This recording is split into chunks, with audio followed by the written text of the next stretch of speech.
you keep learning, the more it seems to you that you have to do a lot of work. It seems so overwhelming, the amount of information that you receive, and now you feel a bit paralyzed because of the sheer amount of information you've consumed. You keep consuming information, trying to get knowledge, hiding your procrastination behind research, behind knowledge, behind learning.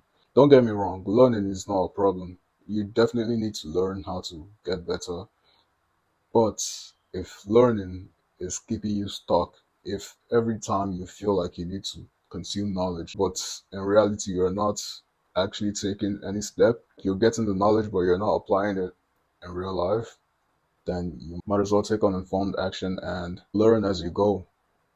I almost found myself stuck in this same trap with YouTube because I've been thinking of starting a YouTube channel for about a year now, and I've been in that loop of searching videos online on what kind of content I should make, or what niche should I pick, what kind of equipment do I need, all that basic stuff. Also some advanced stuff like how to make viral content, or maybe how to speak, how to tell stories. But I mean, it's understandable as a beginner that I'll have a lot of these questions because I'm very new to the field and it actually seems like a lot. But if if the step that I took was just cutting on the camera and saying a few things and doing that over and over again, with the feedback from both the analytics and the viewers, I would have definitely improved significantly compared to now. And not to say that I'm doing terrible right now. I hope I'm doing okay at least. But yeah, I feel like I'd have made way more progress than currently. But I don't dwell on the past. It's what's done is done. All we can focus on is now and what next. At some point, it just hit me that maybe I'm just avoiding something because there's no way that I spent over a year trying to start a YouTube channel. Like maybe I've been avoiding looking bad in the video, coming across as awkward or nervous in a video, or maybe being perceived by the audience as someone that isn't knowledgeable on what he's speaking on, or being criticized for my opinions, or even putting so much effort into a video and it still gets so little views. All of these things I'm trying to avoid. It's understandable. However, it's inevitable that I'll have all these problems that I'm trying to avoid because it's my first time and I don't exactly know how to maneuver YouTube. I don't know how it works yet. And instead of avoiding these things, I have to actually produce content like I'm doing right now and actually find out through doing, finding out along the way, along the process of creating, instead of just spending all my time consuming and feeling productive. You take in one content and you feel like, oh damn, I see I'm working towards something, but in reality, nothing is happening. You're making zero progress. It's all fictional, imaginary. It's a dangerous place to be stuck at, honestly, because you don't even realize it until a lot of time has passed. Something I actually appreciate about school is the deadlines that are given for projects or assignments or things of that nature. I feel like we should apply that in our lives too, because if we don't have deadlines, if we don't set deadlines for goals that we want to achieve, we're gonna sit on that goal for forever. Like the chances of accomplishing that goal is very little because you could just feel like, okay, we're gonna do this the next day or maybe next week or next month, whenever you have time. And if you don't make time for it, you're never gonna do it. An experience that I always go back to in my head whenever I see that I'm stuck in this loop of learning always and not implementing at all is it was the first time that I presented in university. So basically, this was my second year, first semester, and we were given a project. It was the end of term project for the course, and we were also to present on a specific topic. And context for context, I'm not exactly the most outgoing person at the time. I was very reserved, quite shy. But yeah, I remember as soon as I got home that day, I went on the internet and started searching up techniques to give good presentations, to appear calm, confident, um, to calm my anxiety of speaking in front of people, um, how to speak more coherently and convey my thoughts more clearly to people because I wasn't very outspoken. And also, you get information like practicing your presentation in the mirror or maybe in front of a camera like this. I did all of them before the presentation, but when I got to the presentation, when I was called upon in front of the class to actually give the presentation, man, it was a whole different experience because my heart rate already went up. It was like spiking at crazy levels. I felt a lot of fear going in front of class and looking at all these faces watching me trying to say something.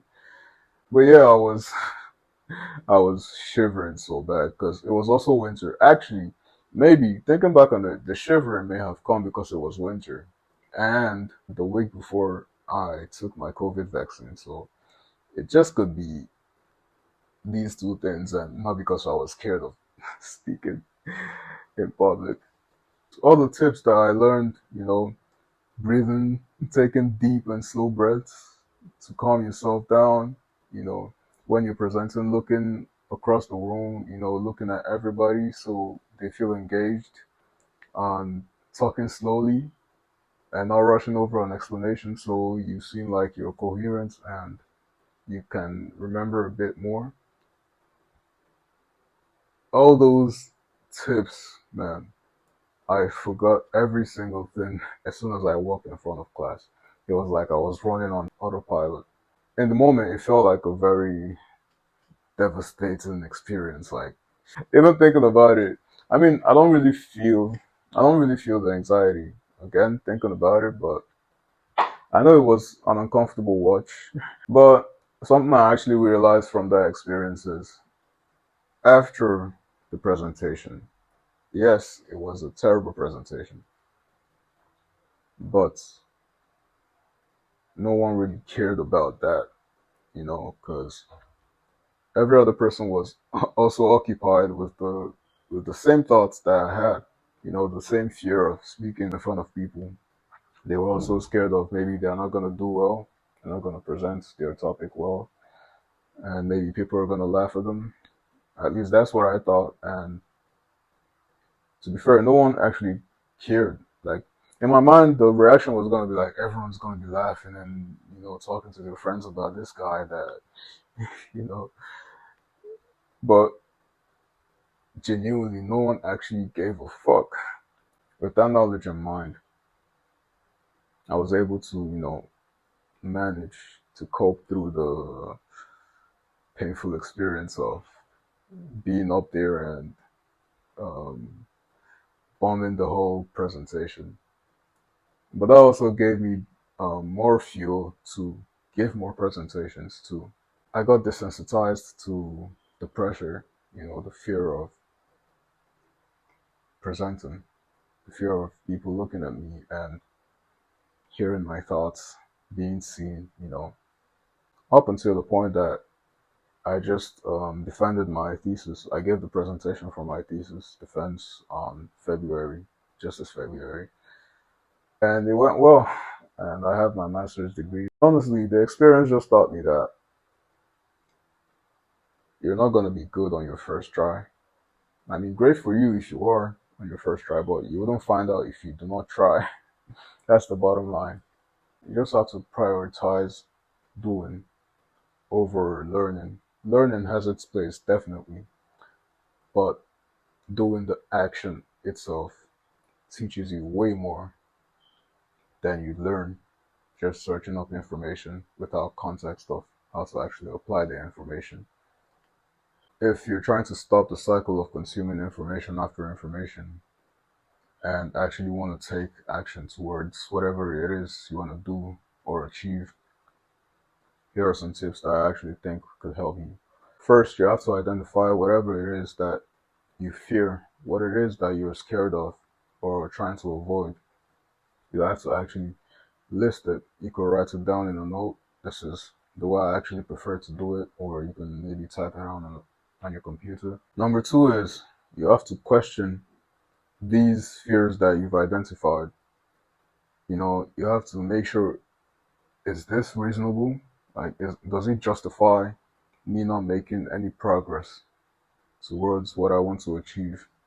And if you find out that it really isn't reasonable or logical and it doesn't justify the need for you to hinder your own progress and take action, then you move on to the next step, which is deadlines. So basically, you have to set deadlines. It's like with the reference I made for school. Schools set deadlines for you, and these are like ultimatums that give you a sense of, oh, I have to close this gap, you know, because when you don't have a deadline, it's almost like it's open in your mind that, oh, I could take this action anytime I want. And I feel like that's a trap because, yes, maybe that is the truth that you can take it anytime you want, but 1 year, 2 years, 3 years, 4 years, it's still within any time you want, but you haven't taken the action. Deadlines actually give us a sense of urgency too and make us feel the need, the necessity to actually achieve this goal.